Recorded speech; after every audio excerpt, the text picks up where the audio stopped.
So we have free Wi-Fi in South Africa, which is, I think, it's private sector led. Is it government led? It's private sector led, right? They are private companies. Yes. Okay. So, but in Ghana, we are hearing there's a levy that has been lifted for ride-hailing companies. What's the story there?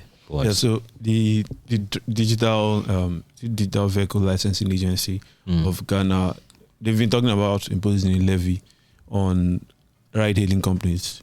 So that levy was supposed to go into force on April 1st this year, and it appears it did, but it didn't last too long. So there was a report late last night by a Ghanaian media company, local media company, that it was saying they've lifted it. So initially, when it was announced, customers were, will I say, revolting, or they spoke up against it. And the idea was that for every trip you take, there's an extra 1 cedi added to it. And a lot of the users' reactions were, why do I have to pay an extra? So imagine you take a boat ride or Uber ride in Nigeria, and then you're now having to pay an extra maybe 100 naira for each trip you take. So yeah, a lot of them were against it, and by yesterday night we heard that it had been lifted. So the levy is kind of a tax, and one of the concerns people had, or let's say, is it concern now? But one of the problems people had was, okay, I pay. So I work in Ghana, and my salary is taxed, and I now have to take a ride that is also taxed again.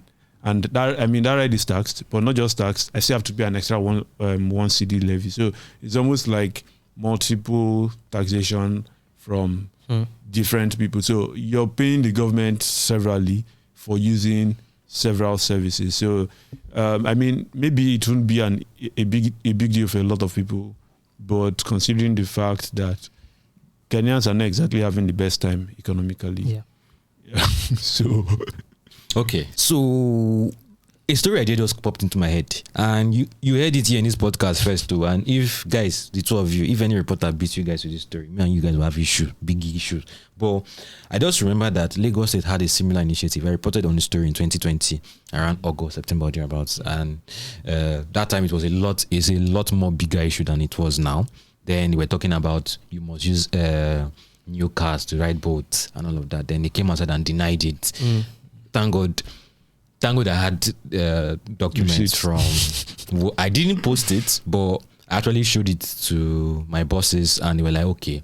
They came to ask me, Emmanuel, how far? Hope you were sure. Then they went to go and fight those guys on Twitter. But right now, there's a Lagos State Road Development Fund levy, 2020 naira for every trip you take on boat. Just go on Boat app and download your receipt. You will see it there. Now, you wrote an article last year about boat trips, where you were analyzing how many trips were taken, the most popular destinations. If we can find the number of trips in Lagos last year, in 2022, we can know how much they made for the Road Development Fund levy. Then we can now ask them what they are doing with it. They are doing Lagos Ibadan. Lagos Ibadan is a federal project. Oh, okay. So Lagos Ibadan is federal. They can't lay claim to that. Even the one they're even doing inside my estate, I'm pretty sure it's a federal project that they just columned, but how much? That's if you can find, we'll check later. Please check it. But yeah, that's an interesting one.